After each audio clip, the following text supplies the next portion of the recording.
This is video step 4, experimentation with cutting, and this is going to be learning what cutting tool works best for straight lines versus curved lines. So it also says see page 2, so if you turn your packet to page 2, right here it says draw out half of a 6-inch diameter circle on chipboard. Cut out half of the circle, half of the half circle with titanium scissors and half with a box cutter. Overall, what works best to cut chipboard? And then below, it's the same exact thing, but with cardboard. So that is what we are going to do with chipboard and cardboard. So the difference is cardboard is a little thicker, chipboard is a little bit thinner. So we're going to start with the chipboard, and you're going to take your compass. And this compass, because we want to look for the 3-inch for the radius, you have a tendency to want to look at the ruler part where it has 3 inches, but that is not accurate for this compass when you're drawing a circle. So what you want to look for is where it says 3, and it has two little lines R, 3-inch R, and there's a little arrow pointing to a circle, and that is where you are going to put your pencil in and draw the line. Hold your finger on the white part, and then you're going to draw your circle, and that is your circle. Then you're going to take either a ruler, or if you can freehand a line going in half of the circle, you're going to draw a line so you have half of the circle. You are only going to cut out half of the circle, and you're going to start with the box cutter.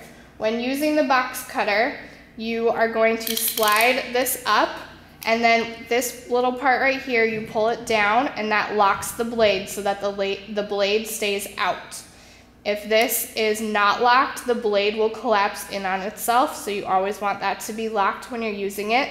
If you are putting your box cutter straight up and down, the blade will also collapse in on itself, so you want to cut at a little bit of an angle.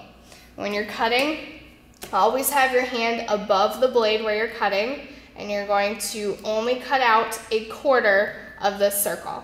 And you're just going to press down, and it works a lot easier if you are standing up so that you can get a good amount of pressure. And then when it always works easiest if you are cutting towards you and turning the circle so that you're always cutting towards you.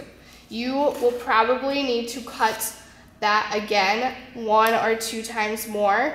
And then when you're done, always put your blade back down when you're done with the box cutter. Then you're going to take your scissors, and you are going to cut the other 1/4 of this half of a circle out of scissors. It always works easiest if you are cutting closest to the axis point. Then you're going to cut half of the straight line with scissors, and then you're going to take the box cutter again, put the blade up, lock it, and then you're going to cut the other half of the straight line with the box cutter. And then you should end up with a half of a circle. And make sure you write your name on it.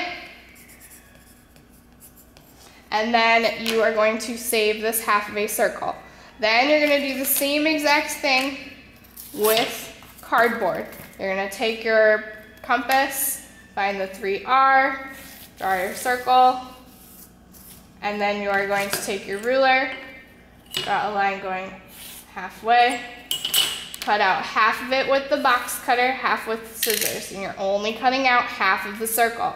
Again, I'm going to lock my blade, and then with the cardboard, you want to push down and listen for a snap. And once you hear that, all you have to do, you really don't have to apply a lot of pressure, but you are just pulling the blade along. Put my blade back and cut out the other half with the scissors, and again, half of the straight line with the scissors, half of the straight line with the box cutter. When you've done these, you need to go back to your packet and fill out which one you liked better, box cutter or scissors when cutting chipboard, and whether you liked box cutter or scissors when cutting out cardboard. then get it checked off by the teacher.